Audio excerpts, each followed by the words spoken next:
Hi everyone, and welcome back to the Hazardous Aviator YouTube channel.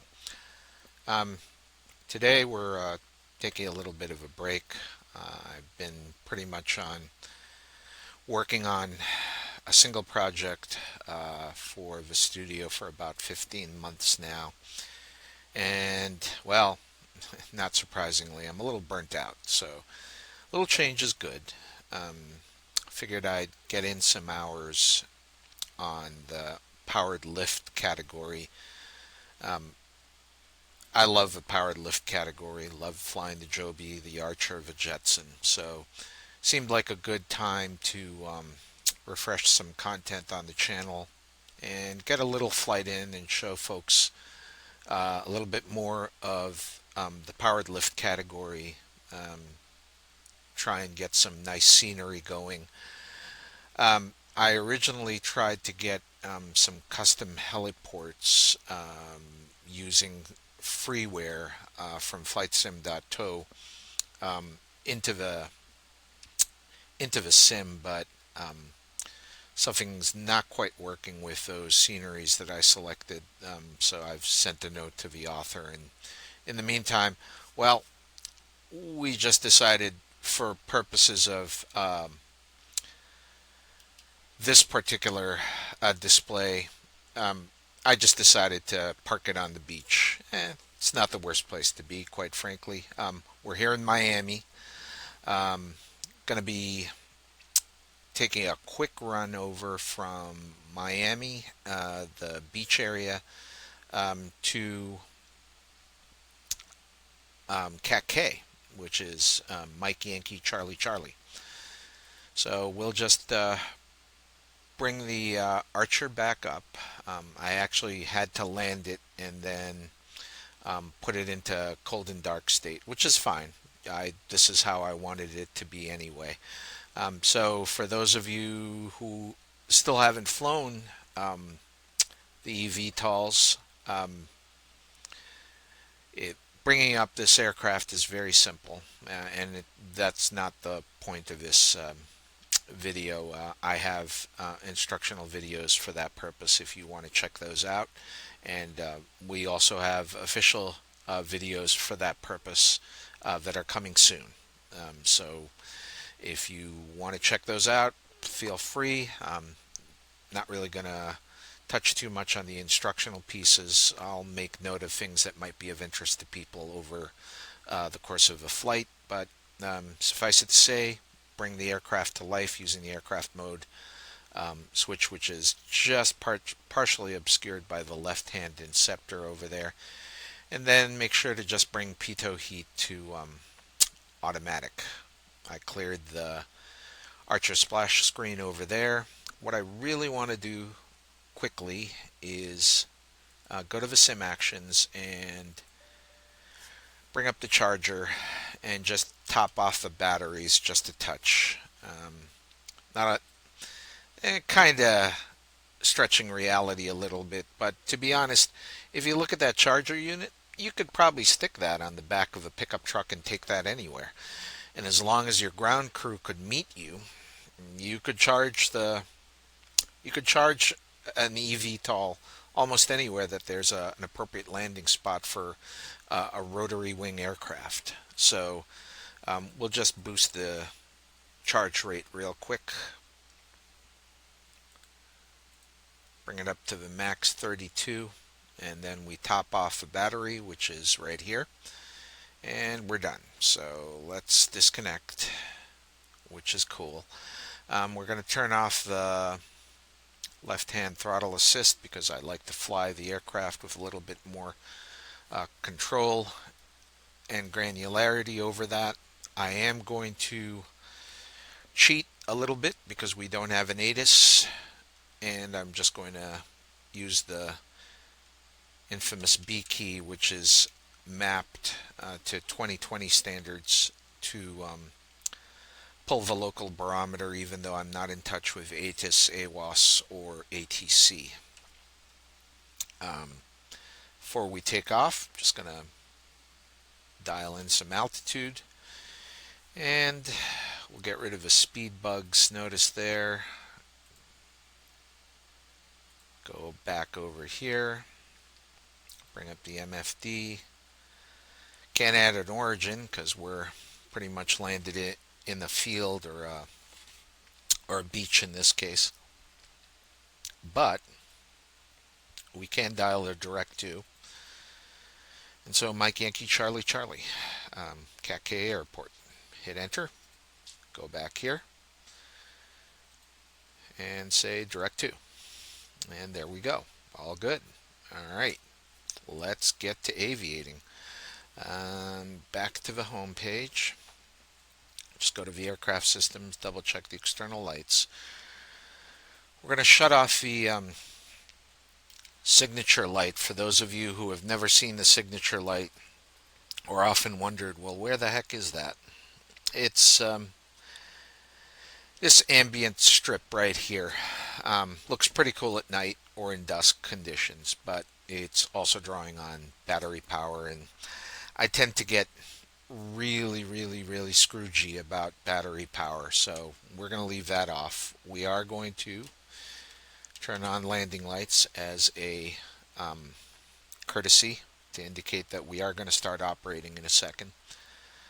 Going to bring up the left-hand throttle to midpoint so we can establish some sort of speed hold the moment we get into hover, and we're going to pull back on the inceptor, and here we go. There we go, and we're off.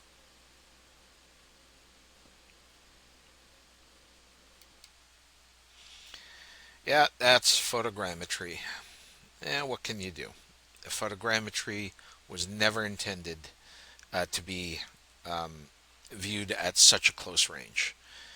If you wanted something better than that photogrammetry, you'd have to hand build each one of those buildings that you see right in front of you, skyscrapers, the waterfront, the whole 9 yards. Not going to happen. That's just way too intensive a piece of labor. So photogrammetry is intended to look good at a certain distance, and certainly above 1,500 feet it'll look pretty decent. Alright, so we're at 500 feet. We're gonna swivel out. I don't want to stay in hover for this long a period of time, even though the aircraft is quite reliable in that regard. And we're going to just move the LHI all the way forward to the stops and start to pick up some speed.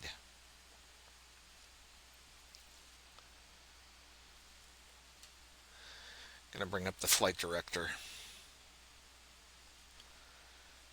See if we can get nav going.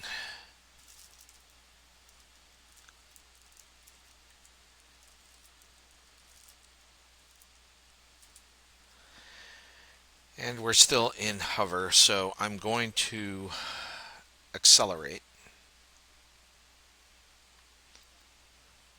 and get us out of hover mode past 50 knots. Get us up to more helicopter-like speeds, if you will. And now that we're moving and away from our takeoff position, well offshore at this rate, going to shut off the landing lights. That'll extinguish the crew alert informational message that was sitting in the PFD. And going to turn on autopilot at this point. And we're going to increase speed a little bit more.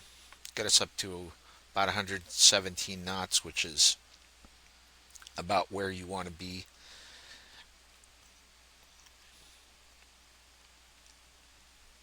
As far as maximum speed in indicated knots on the Archer, it's about 120 knot aircraft, which isn't shabby considering it's a electric vertical takeoff and landing air taxi.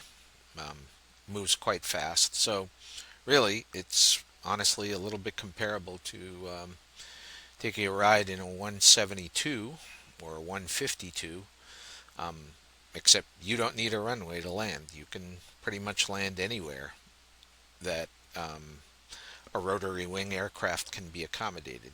Just need the right clearance for the um, rotor footprint and a stable landing ground, and you're in pretty good shape.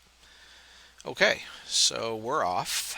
It's a nice, beautiful day in Miami.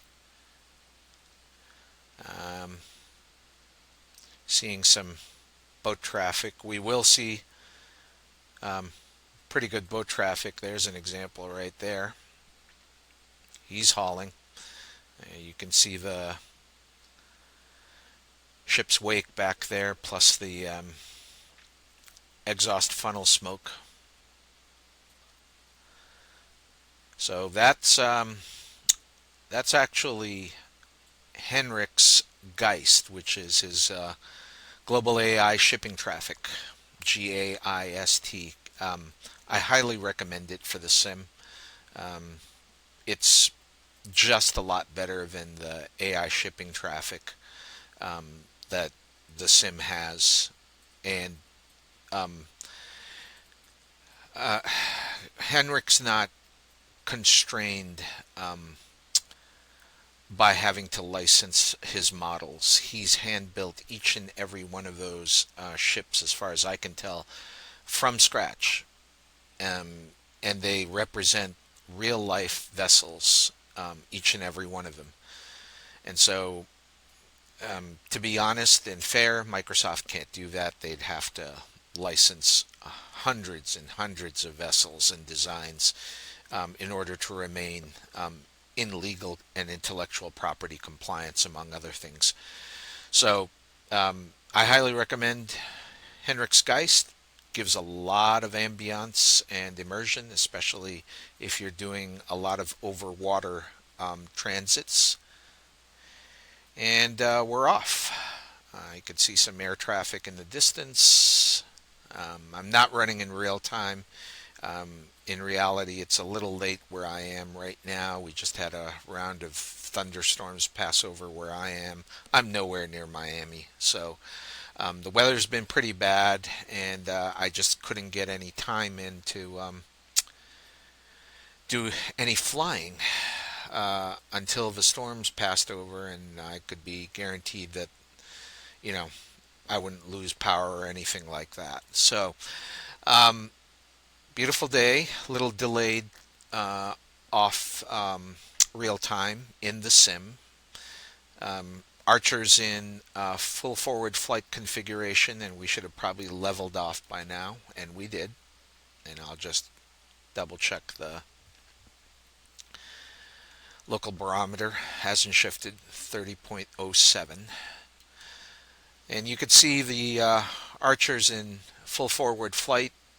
These six engines at the back, sorry, these six engines at the back are the powered lift part.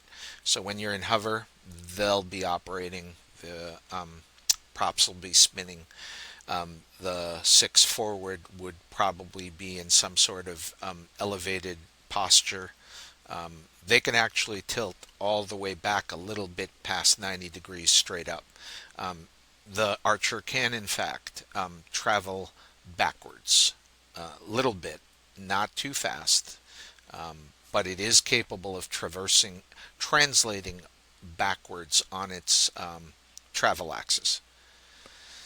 So it's about 38 miles to CAC. What I'm going to do is I'm going to pause the recording, and we'll come back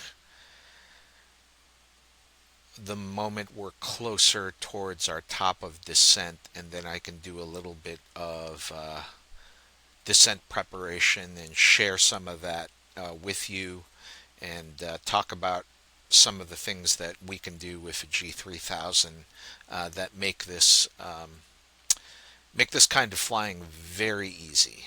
As it is, it's really simple. You are in fact on cruise autopilot, just like you would in a conventional fixed wing aircraft, and we're just tooling along, just keeping an eye on our energy expenditure, and those are the magic numbers at the bottom. So in current conventional takeoff and landing range. That's what CTOL means.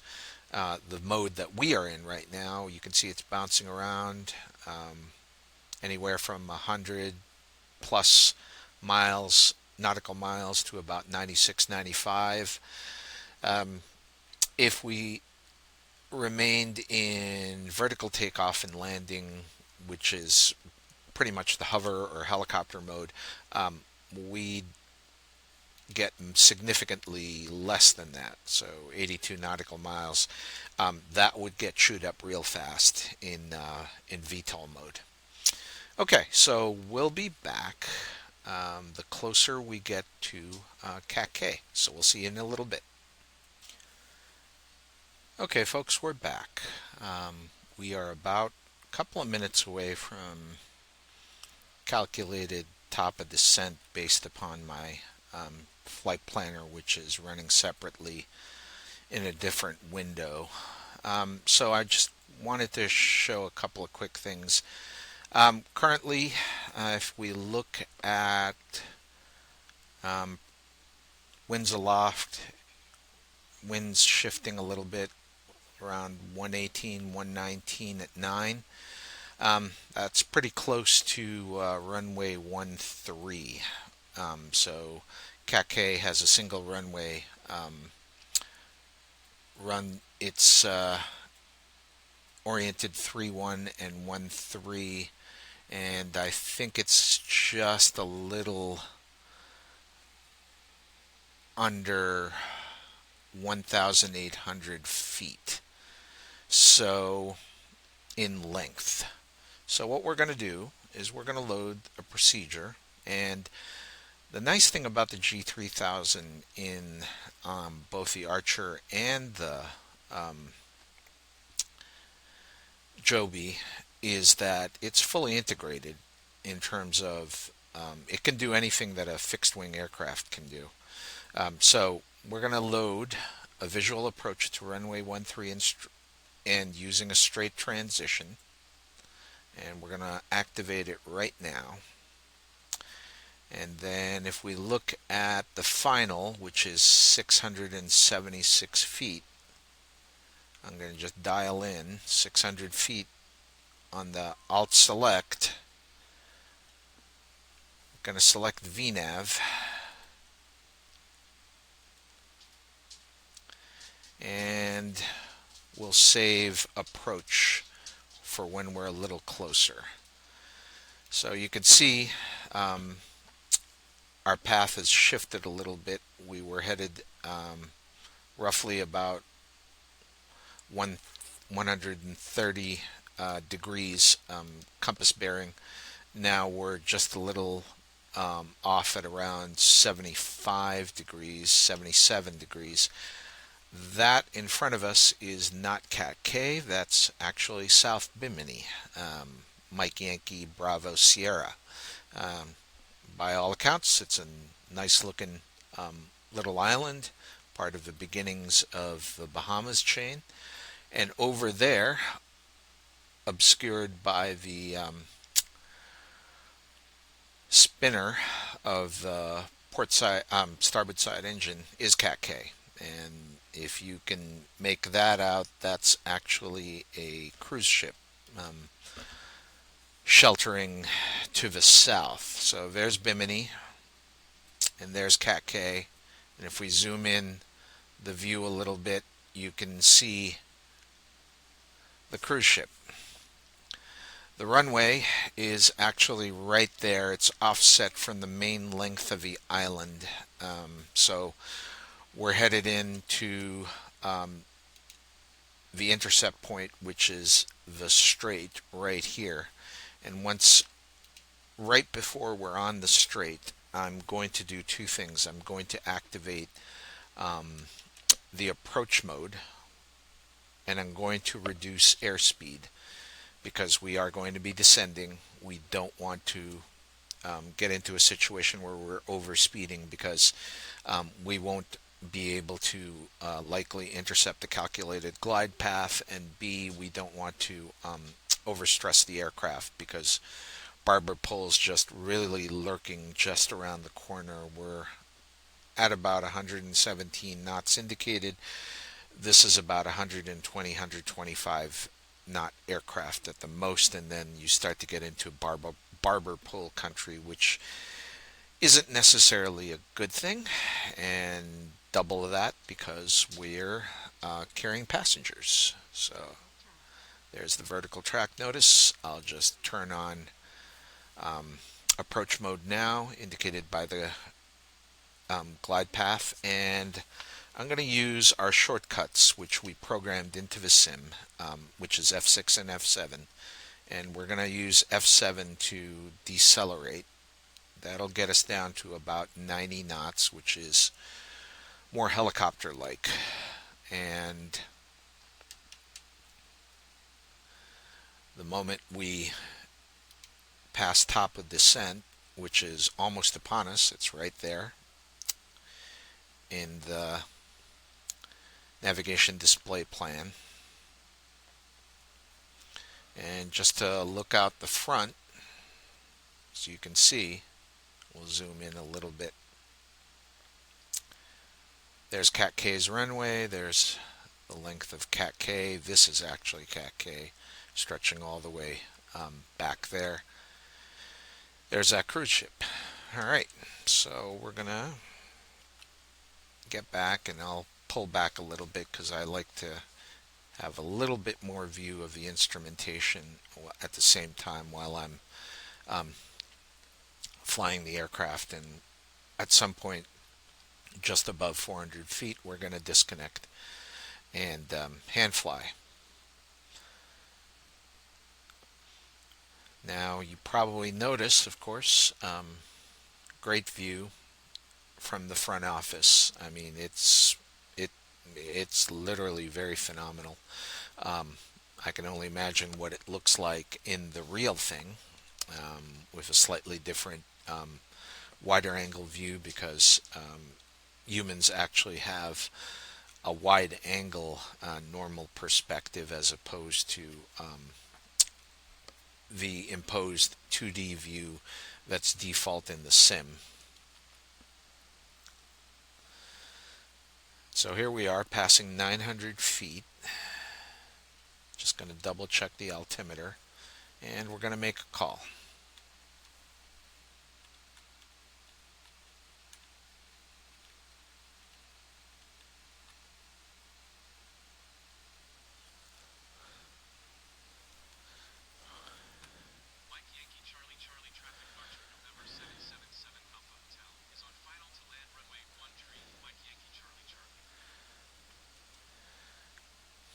Going to put on the landing lights, make ourselves a little more visible.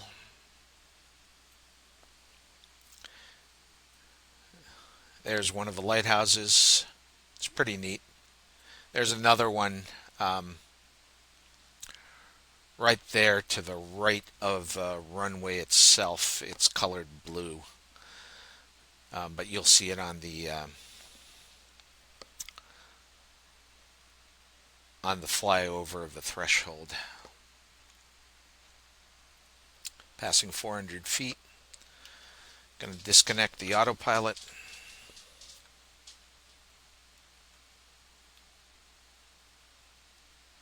Going to hold it a little bit more.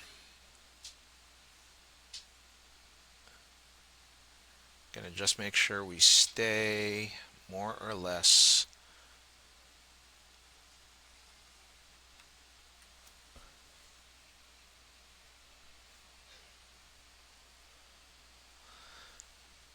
on glide slope. We're going to slow it down. I'm going to get below 50 knots. And we should transition into hover at that point.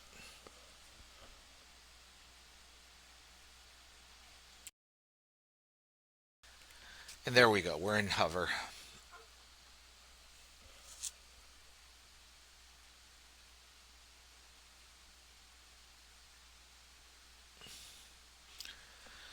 I'm going to maneuver a little bit forward. We're going to throw the throttle up as much as we can in hover mode. That way we can cross over the threshold. There's the little lighthouse that I was pointing out earlier with the noticeable CAC-K logo on it. And we're just going to use hover mode to drop down to the runway.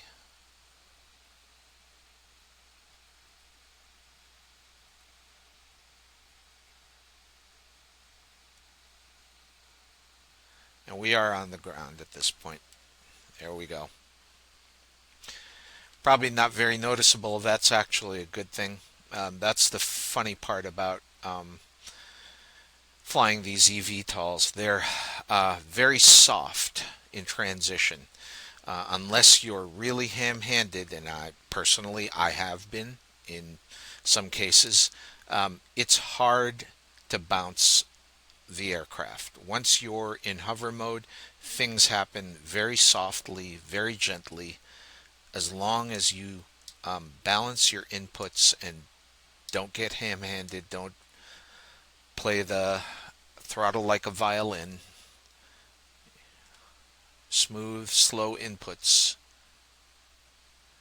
will get you to where you need to go.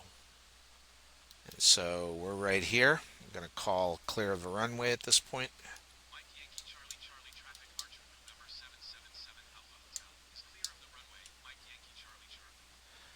Okay, I need to be careful of that golf cart because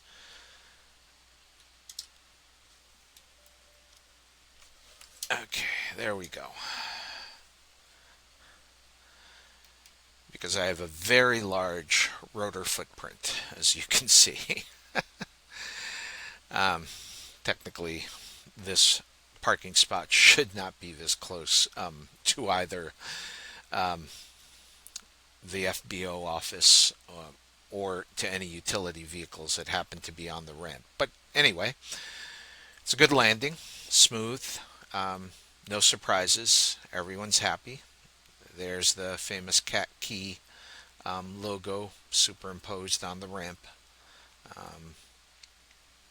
All the visitors in their very large, ostentatious looking power yachts, of course. And over there, some folks enjoying their time on the beach. And offshore is a big cruise ship that we saw earlier. And that's pretty much it, folks. Hope you enjoyed this little video. Hope you found it a little entertaining, a little informative, and hope it also inspires you as well to take your own adventures in the powered lift category, wherever you may be and wherever you'd like to go.